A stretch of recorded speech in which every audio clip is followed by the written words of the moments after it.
Hi friends, Jio సినిమాలో good చెడి movie release అయ్యింది. బినయ్ జాన్వి దర్శకత్వం వహించినటువంటి ఈ సినిమా ఒక ఎంటర్టైన్మెంట్ సినిమా. అప్పుడెప్పుడో కృష్ణరాజు, శ్రీకాంత్ నటించినటువంటి ఈవీవి సినిమా గుర్తుకొస్తుంది. ఈ సినిమా కూడా ఆ విధంగానే ఉంటుంది. మా నాన్నకి పెళ్లి సినిమా లాగే ఉంటుంది. ఈ సినిమా ఇప్పుడు ఎలా ఉందో తెలుసుకుందాం. వీర్ ఆర్మీ నుంచి రిటైర్ అయి ఉంటాడు. తన పాత ఫ్రెండ్ మేనకని కలుస్తాడు. వీర్ భార్య చనిపోతుంది. మేనక భర్త కూడా చనిపోతాడు యాక్సిడెంట్ లో. అయితే వీళ్ళిద్దరు కలిసి పెళ్లి చేసుకుందాం అనుకుంటారు. అయితే ఇక్కడ ట్విస్ట్ ఏంటంటే వీర్ కొడుకు అలాగే మేనక కూతురు ఇద్దరు కూడా లవ్ లో ఉంటారు. ఆ తర్వాత సిచ్యువేషన్ ఎలా మారుతుంది అంటే బిడ్డలిద్దరూ కలిసి తల్లిదండ్రులకి పెళ్లి చేస్తారా లేదా వీళ్ళిద్దరే పెళ్లి చేసుకుంటారా అనేది మీరు కథ అంతా కూడా సినిమాలో చూసి తెలుసుకోగలరు.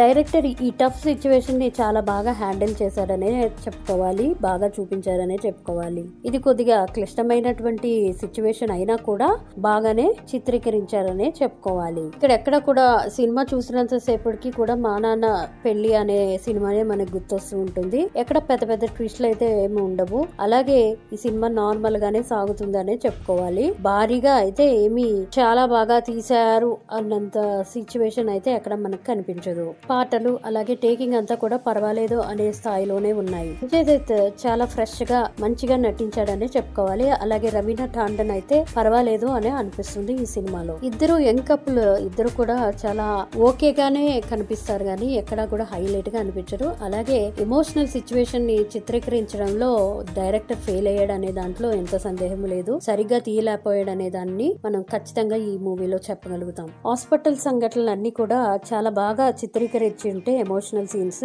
ఇంకా అద్భుతంగా ఉండేది ఈ సినిమా. అక్కడ ఫెయిల్ అయ్యాడు అనే దాంట్లో ఎంత సందేహము లేదు. డైరెక్టర్ అరుణ రాణి చాలా రోజుల తర్వాత ఈ సినిమాలో బామ్మ పాత్రలో పోషించింది. చాలా బాగా నటించారని చెప్పుకోవాలి. ఈ సినిమా ఒకసారి అయితే మనము చూడగలుగుతాం. అలాగే ఈ సినిమాలోని తెలుగు డబ్బింగ్ అయితే హిందీ సీరియల్స్ కి ఇచ్చినటువంటి డబ్బింగ్ లాగా అనిపిస్తుంది.